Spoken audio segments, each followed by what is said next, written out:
Death of William the Conqueror's daughter.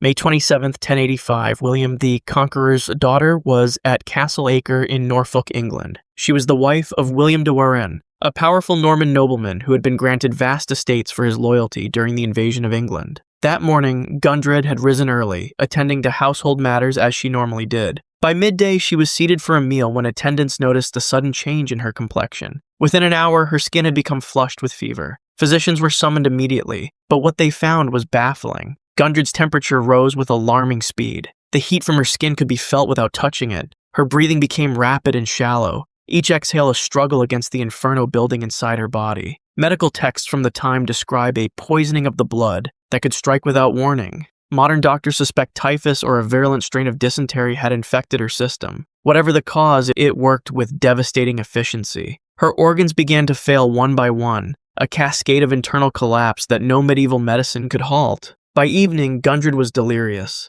Her body alternated between violent convulsions and moments of terrifying stillness. Attendants tried to cool her with damp cloths, but her fever only climbed higher. Her skin began to develop a mottled purple discoloration, starting at her extremities and moving inward. Witnesses reported that she remained conscious through much of the ordeal, her eyes open and aware as her body betrayed her. She could feel every moment of her system's rebellion. Blood began to seep from her nose and mouth, a sign that the infection had damaged her internal tissues beyond repair. Castle servants were kept at a distance, fearful that whatever struck her might spread. Only her husband and personal physician remained at her bedside. Just before midnight, after less than 12 hours of illness, Gundred's heart finally surrendered. The daughter of the man who conquered England could not conquer the invisible enemy within her own blood.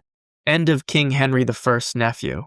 On October 25, 1154, the nephew of King Henry I of England lay writhing on a filthy pallet in a makeshift prison cell in Antioch. Stephen had joined the First Crusade with dreams of glory and conquest in the Holy Land. Instead, he found himself captured by enemy forces and held in conditions that would soon prove fatal. The Antioch prison was a breeding ground for disease. Human waste collected in corners, rats scurried freely across the stone floors, and prisoners shared a water source contaminated with sewage. For 3 days, Stephen had been drinking this water, each sip introducing deadly bacteria into his system. The first symptoms appeared suddenly. Severe abdominal cramps doubled him over in pain so intense that guards could hear his cries from outside the cell. Within hours, his body began to expel its contents violently. The dysentery that gripped him was particularly aggressive, a strain that attacked the intestinal lining with unusual ferocity. Medieval chroniclers described the scene in graphic detail. Stephen's body evacuated liquid waste almost continuously, quickly becoming streaked with blood as his intestines began to shed their protective lining.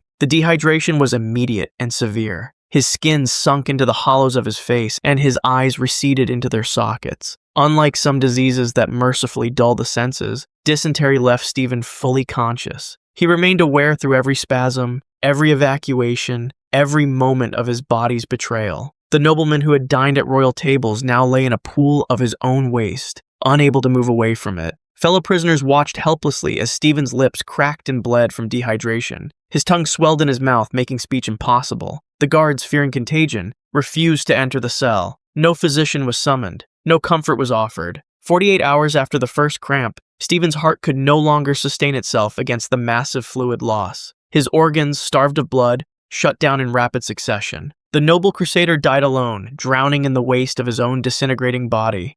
The Agony of King John of England. On October 18, 1216, England's most reviled monarch lay dying at Newark Castle in Nottinghamshire. Just days earlier, John had been traveling with his royal entourage, fleeing rebel forces who had seized London. The king had been in good health, if poor spirits, as he moved northward through his increasingly hostile kingdom. During a feast at the bishop's palace in Lincoln, John consumed peaches and new cider. By morning, something had gone terribly wrong inside his body. The first attack came without warning, violent stomach cramps that left the king unable to mount his horse. His physicians noted his pallid complexion and the cold sweat that covered his skin. Within hours, John's body began to expel its contents from both ends. The dysentery that gripped him was particularly virulent, what medieval chroniclers called the bloody flux. His intestines were shedding their lining, sending streams of blood-tinged fluid from his body. Each evacuation was more violent than the last, leaving him weaker and more dehydrated. At Newark Castle, John was laid in a chamber that quickly became foul with the stench of illness. Servants were forced to constantly change his bedding as his body expelled liter after liter of bloody waste. The king's physicians attempted remedies, herbal concoctions, heated stones placed near his abdomen, bloodletting to balance his humors. Each intervention only weakened him further. John remained fully conscious through much of the ordeal. The man who had ruled England with an iron hand now couldn't control his own bodily functions. The pain was described as like hot knives twisting in the gut. His screams echoed through the castle corridors during the worst spasms. As October 18th dawned, John's organs began to fail. His kidneys shut down, toxins built in his bloodstream, and his heart struggled to pump blood through his dehydrated body. In his final moments, the king who had lost his empire, his crown jewels, and the respect of his subjects, lost the last battle against the microscopic invaders, destroying him from within. Death of Louis IX's son. On August 3, 1270, the son of King Louis IX of France woke in his tent outside Tunis with a strange pain in his armpit. John, whose name reflected his birth during the tragic Seventh Crusade in Damietta, had joined his father on yet another ill-fated expedition to the Holy Land. The Crusader camp sprawled across the North African coastline, thousands of European soldiers packed together in sweltering heat. By midday, the pain had intensified. A small hard lump had formed where the discomfort began. Medieval physicians called these swellings buboes, though they didn't understand their significance. John's personal doctor examined the growth with concern, but assured the prince it was likely a minor infection from the harsh conditions. Within hours, the truth became horrifyingly clear. The lump grew rapidly, turning an angry purple-black as it swelled to the size of an egg. Similar buboes appeared in John's groin and neck, each one more painful than the last. His skin burned with fever, reaching temperatures so high that attendants couldn't keep their hands on his flesh for more than a few seconds. The plague had entered the Crusader camp. What modern scientists would later identify as Yersinia pestis was multiplying exponentially in John's lymphatic system. The bacteria released toxins that triggered a systemic inflammatory response, causing his blood vessels to leak and clot simultaneously. By evening, black patches appeared on John's extremities as small blood vessels ruptured beneath his skin. His breathing became labored. Each inhalation was a desperate gasp as his lungs filled with fluid. Despite the agony, he remained conscious, his eyes wide with terror as he watched his own body turn against him. King Louis was summoned to his son's tent, but quarantine measures kept him at a distance. The camp fell silent as word spread of the prince's condition. Other soldiers began checking their own bodies for similar swellings. In the early hours of August 4th, less than 24 hours after the first symptom appeared, John Tristan's organs failed in rapid succession. Blood pooled in his tissues, oxygen couldn't reach his brain, and his heart finally surrendered to the bacterial siege. End of the Italian poet Giovanni.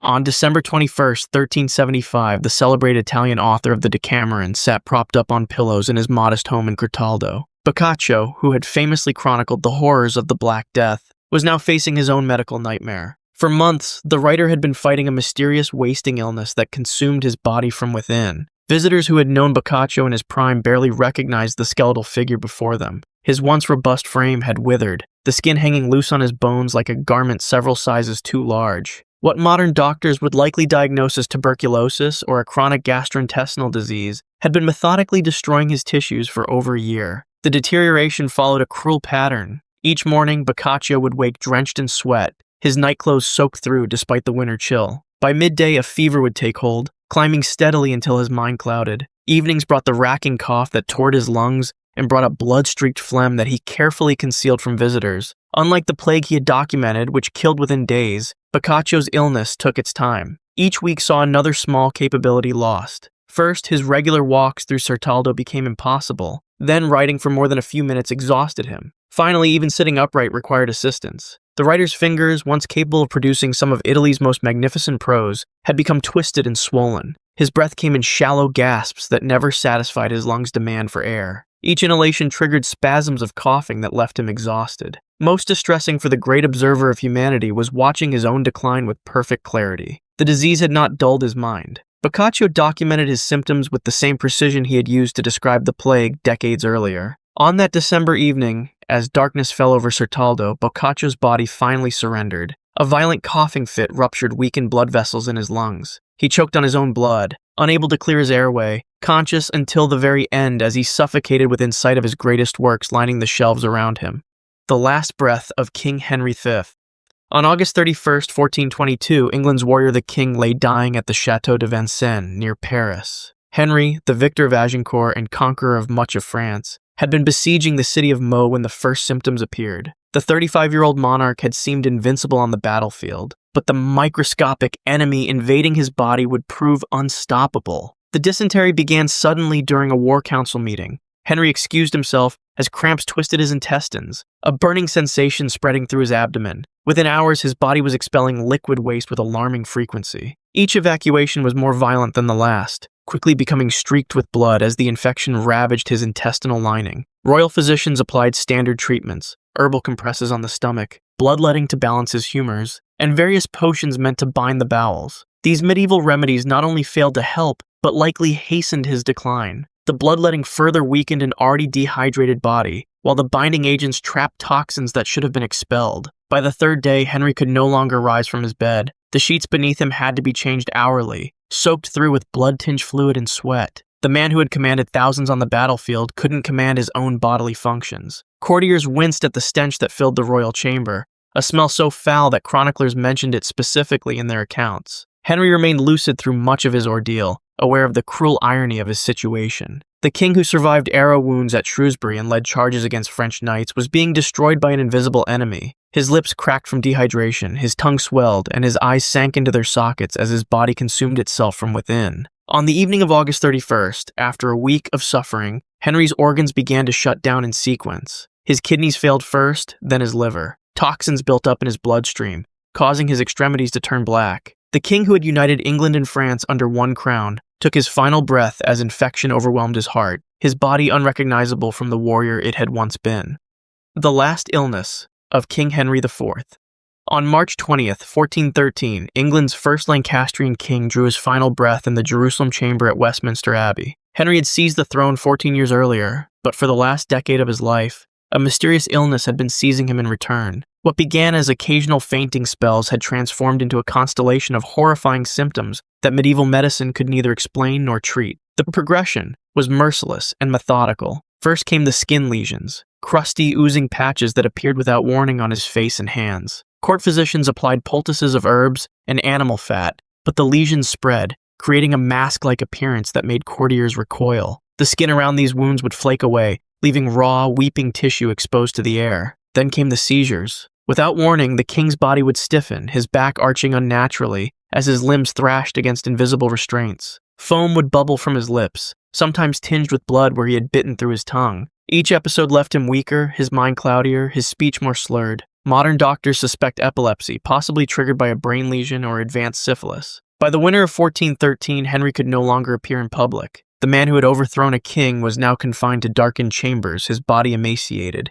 his once commanding voice reduced to a whisper. Court proceedings continued without him, decisions made in his name by advisors who rarely saw him. The smell from his deteriorating flesh became so offensive that even his most loyal attendants could only stay in his presence for short periods. Most disturbing was Henry's awareness throughout his decline. Between seizures, his mind remained sharp enough to understand what was happening to him. He recognized the fear in his servants' eyes, the careful way they avoided touching his diseased skin, the hushed conversations that stopped when he entered a room. On that March evening, as candles illuminated the Jerusalem chamber, Henry asked to be positioned facing the altar. A particularly violent seizure gripped him, lasting longer than any before. When it finally released him, the king's heart had been strained beyond its limits. The usurper who had lived by force died by it, his body convulsing one final time before falling still.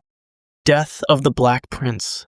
On June 8, 1376, Edward of Woodstock, heir to the English throne and military hero of the 100 Years' War, lay dying at the Palace of Westminster in London. For nearly a decade, the prince who had never lost a battle had been fighting an enemy he couldn't defeat. What began as occasional stomach pains after the Spanish campaign of 1367 had developed into a relentless, wasting illness that medieval medicine had no answer for. The dysentery that gripped him was unlike the acute form that killed victims within days. This was a chronic amoebic infection that worked with methodical slowness, destroying his intestines millimeter by millimeter. Each day brought the same ritual of pain and humiliation. His mornings began with violent expulsions of bloody waste, leaving him exhausted before the day had properly begun. By 1371, the prince could no longer ride a horse. The man who had charged across the field at Crécy now unable to bear the motion without excruciating pain. His legs swelled with edema, the fluid buildup stretching his skin until it shone. When physicians pierced the skin to drain the fluid, the relief was temporary, and the wounds often became infected,